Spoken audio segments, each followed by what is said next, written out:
What's up, everybody? Winnie here with Prepared to Fail. We're preparing to fail every single day. So I have Chris Singleton here with me, and Chris shared something during one of our sessions here at Social Proof that was really interesting. And he talked about forgiveness. In particular, he talked about forgiving after a specific incident that happened with his mother in the Charleston shooting.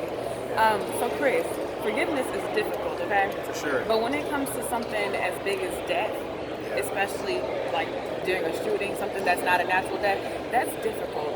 So how did you come out of that? Because a lot of people, there's a lot of things that happen, but they're not that deep. Yeah, for sure. And they're kind of stuck and hung up in that bitterness. So how did you get to that place of forgiveness after that? I think it's different for every person, but for me personally, I'm a man of faith, and I felt like God was using that situation in my life to shine a light on forgiveness, because so many people, I've spoken to so many schools, and it's like kids that have gone through things in their past, or even adults that are holding their sisters or brothers or their ex-spouse, just holding that anxiety towards them constantly, and they finally forgive, and they realize that you don't have to forgive for the other person sometimes, but you forgive for yourself and inner peace, and that's been huge for a lot of people to realize.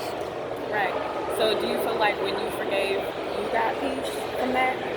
Yeah, I think the grieving process is definitely different. Like, it's not like I stopped missing my mom ever. I still miss her to this day. But when I switched from that anger and hatred to really just forgiveness, and that kind of gave me a blanket of warmth and peace for myself. Instead of thinking about the person that did the harm all the time, I just thought about myself and my feelings. Okay, and how do you see like the people who did the harm now that you're in this state of forgiveness?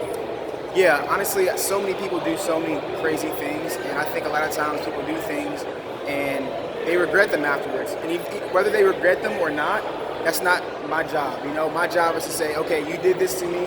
Am I going to let this ruin the rest of my life, or am I going to be able to get over it and push on because of it? And that's what I've been able to do, is just push on and use it as motivation in my life. Okay, so one last question.